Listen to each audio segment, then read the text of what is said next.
son peuple soit délivré, afin que son peuple soit sauvé. Et Esaïe répondit, me voici Seigneur, me voici Seigneur, me voici Seigneur,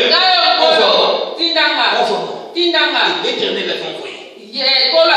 L'Éternel l'avait envoyé. Si vous lisez tout le livre de Esaïe, vous allez voir que Esaïe était un grand prophète. C'est lui qui a prêché sur la crucifixion de Jésus-Christ. Avant que Jésus soit crucifié, Esaïe avait déjà vu comment est-ce que Jésus était ligoté. Et Esaïe savait que Jésus n'était pas beau comme toi et moi. C'est lui qui a dit ça. Et son visage était semblable à celui qu'on se détourne le visage. Est-ce que si tu vois un bel homme, tu peux enlever ton visage? Non, tu vois, le principe. Mais Jésus, les gens fouillaient son visage. Jésus n'était pas beau. Esaïe a reçu la révélation. Il a reçu la révélation. Alléluia. Amen. Pourquoi? Parce qu'il avait répondu à l'appel du Seigneur. Quand tu entends la voix de Dieu, ne raisonne pas. Mets-toi à l'œuvre. Dieu n'est pas un homme pour mentir. Ce qu'il dit, il accomplit. Ce qu'il dit, il accomplit. Il n'est pas un homme pour mentir. Esaïe était un grand prophète. Lisez la Bible, vous allez voir les révélations d'Esaïe. Esaïe 59, 19 nous dit. Esaïe 59, verset 19. Le nom de l'Éternel depuis l'Occident et sa gloire depuis le soleil levant. Quand l'ennemi viendra comme un fleuve, l'Esprit de l'Éternel le mettra en fuite. Amen. Amen. Quelle promesse? Promesse à mon tuya. Nous devons créer le nom de l'Éternel. Il faut qu'on bangue à la combo à Zambie. Dieu n'est pas notre ami. Zamba zali moninga la biso. Il est notre ami. Lorsque nous sommes dans la bonne foi. Et si nous sommes de la bonne foi, Dieu n'est pas notre ami. On crée le nom de l'Éternel. Alléluia. Amen. Lorsque l'ennemi venait comme un fleuve, L'esprit de l'Éternel le mettait en fuite. Bien-aimé, le diable, quand il attaque, il ne vient pas seul. Il ne vient pas pour s'amuser. Le diable, ce n'est pas un bon collaborateur.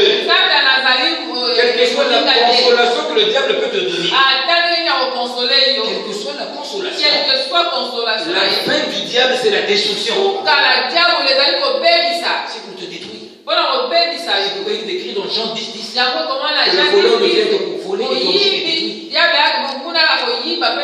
Mais qui est le bon berger? C'est Jésus. Lui, il fait quoi? Il donne sa vie à ses brebis, il est en abondance. Pourquoi rester le corps du diable?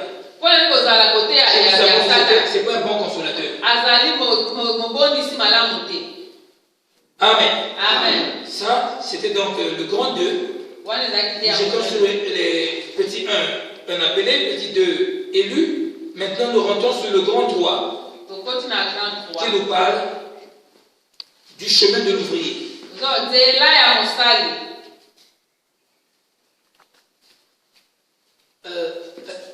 Maman pasteur, nous étions sur le chemin de l'ouvrier le dimanche passé. Nous nous sommes arrêtés sur qui est envoyé du Seigneur.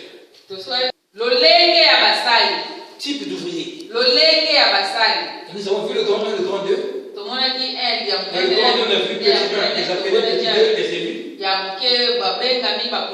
Aujourd'hui, le grand 3, type d'ouvrier. Petit 1, les ouvriers auto-établis.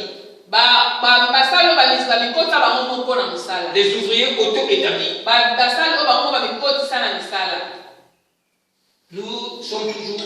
On a eu cette grâce d'être avertis ici durant nos cultes. Parce que beaucoup de brebis aujourd'hui là sont en train de manquent maintenant de position dans les églises. Parce qu'ils ne savent pas où aller. Ils ne savent pas qui est réellement le serviteur de Dieu. Qui n'est pas. Nous avons des gros problèmes aujourd'hui dans l'église. Il y a des brebis qui sont dans les maisons qui vont pour l'église sont déçus. Quand on leur parle de Jésus, moi, ces choses-là, je n'écoute plus ça. J'étais dans l'église, j'ai vu trop de choses. J'étais là-bas, j'ai vu trop de choses. J'étais là-bas, j'ai vu trop de choses. Non, et vous délaissez-moi ces choses-là, mes frères. Bien aimé, la parole de Dieu est claire. Dieu est clair dans sa parole. La Bible dit que mon peuple périt faute de connaissance. Si tu dis la parole de Dieu de tes jours, si tu la médites, personne ne peut venir te détourner de la foi. Parce que tu connais la parole de Dieu, tu t'arrêtes à la connaissance que tu as reçue de cette parole. Qu'est-ce qui fait que les gens se détournent de la foi? C'est parce qu'ils veulent mélanger la parole de Dieu avec autre chose. C'est ça des fois qui leur amène à se détourner de la face de Dieu. Petit 1, les ouvriers auto-établis. Vous allez lire un texte dans le livre de Nombre, chapitre 16. Verset 1 Nombre 16, 1. On descend jusqu'à ce qu'on va s'arrêter. Nombre 16 à partir à 1. Et en descend, je saurai à quel moment je vais arrêter. Celui qui a la page peut me lire ce texte. Nombre chapitre 1. Nombre 16, 1. Oui, 16, 1. Je lis au nom du Seigneur. Au nom du Seigneur. Coré, fils de Jitsea et descendant de Kehat, le fils de Lévi, se révolta avec Dathan et Abiram, fils d'Eliab, et en fils de Pélet. Tous trois Rubénites, ils se soulevèrent contre Moïse avec 250 Israélites, des princes de l'assemblée, de ceux que l'on convoquait à l'assemblée, et qui étaient des hommes respectés. Ils se rassemblèrent contre Moïse et Aaron, et leur dirent: en voilà assez. En effet, tous les membres de l'assemblée sont saints et l'Éternel est au milieu d'eux. Pourquoi vous élevez-vous au-dessus de l'assemblée de l'Éternel? Quand Moïse eut entendu cela, il tomba le visage contre terre. Il dit à Coré et à toute sa bande: demain matin, l'Éternel fera connaître qui lui appartient et qui est saint, et il le fera approcher de lui. Il fera approcher de lui celui qu'il choisira. Faites ceci, prenez des brûles parfums, Coré et toute sa bande. Demain, mettez-y du feu et déposez-y du parfum devant l'Éternel. Celui de l'Éternel choisira, c'est celui qui est saint. En voilà assez descendants de Lévi. On va continuer après. Amen. Amen. Ici donc on nous appelle de la révolte de Corée. La révolte de Corée. Révolte de Corée, Dathan et Abiram. Ils étaient 3 personnes. Ces gens-là en Égypte, ils avaient des fonctions. Parce que c'était des traîtres. Ils partaient vendre les enfants d'Israël auprès de Pharaon. Vous savez, comme toujours ici, et même dans le boulot aussi, on voit des gens qui, comme ça, les titres qu'on donne de le travail, ils sont toujours en train de défendre l'information des autres auprès des managers. Alléluia. Des fois, tu n'as rien fait au travail. La personne, comme il veut gagner la confiance du manager, il va inventer une histoire. Tu connais. Mais il ne travaille pas.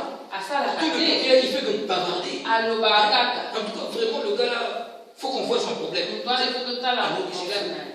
parce qu'il veut gagner de la confiance.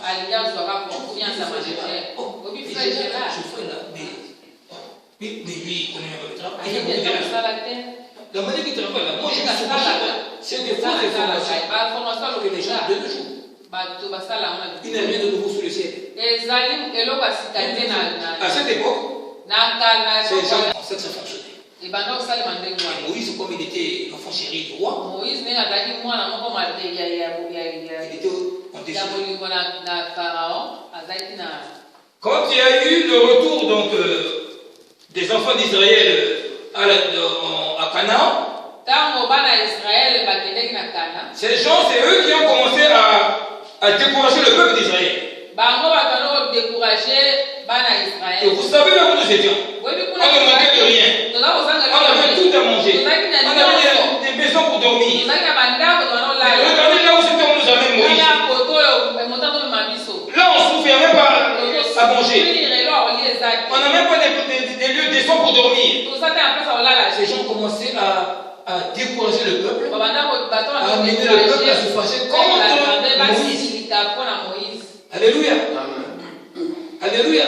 Jusqu'à ce que Moïse a dit que Dieu vous a aussi appelé à son travail. Vous êtes dans le tabernacle, vous avez un rôle. Vous avez un rôle dans le tabernacle.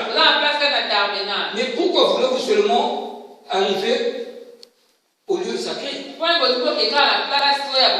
vous continuez à le servir là où vous êtes, vous le servez au tabernacle? Ces gens ne voulaient pas servir Dieu là où Dieu les avait mis. Mais ils voyaient autre chose. Ils voulaient prendre la place de Moïse. Ne sachant pas qui était Moïse. Tu peux continuer, frère, verset 9 là. Je continue, verset 10. Il vous fait approcher de lui, toi et tous ses frères, les descendants de Lévi, et vous voulez encore remplir la fonction de prêtre. C'est à cause de cela que toi et tous... Vous savez, le frère a donné un témoignage sur son ami et tout. Vous savez, dans la vie, des fois, il y a des choses que nous faisons qui nous suivent. Que nous nous rendons compte. Ici, ces hommes avaient des problèmes. Ils voulaient prendre la place de Moïse. Ne sachant pas que Moïse était une personne moins parfaite. Il avait un ministère spécial. Ils ont tout fait. Malgré qu'ils avaient aussi leur place dans le tabernacle. Mais ils voulaient seulement prendre la place de Moïse. Jusqu'à ce que Dieu était fâché. Dieu était fâché. Moïse a dit, venez, ils se sont retrouvés devant l'assemblée. Et la Bible nous dit que la terre avait ouvert sa bouche. C'était donc, Dieu voulait maintenant confirmer qui est pour moi, qui n'est pas pour moi. Qui je donne le travail, qui je ne donne pas le travail. Alléluia. Amen. Bien aimé. Il y a beaucoup d'ouvriers qui sont établis eux-mêmes. Et nous devons faire très attention de suivre ces gens-là. Parce qu'ils n'ont pas été appelés par Dieu. Nous devons avoir le discernement. La terre a ouvert sa bouche. Ces gens sont descendus vivants dans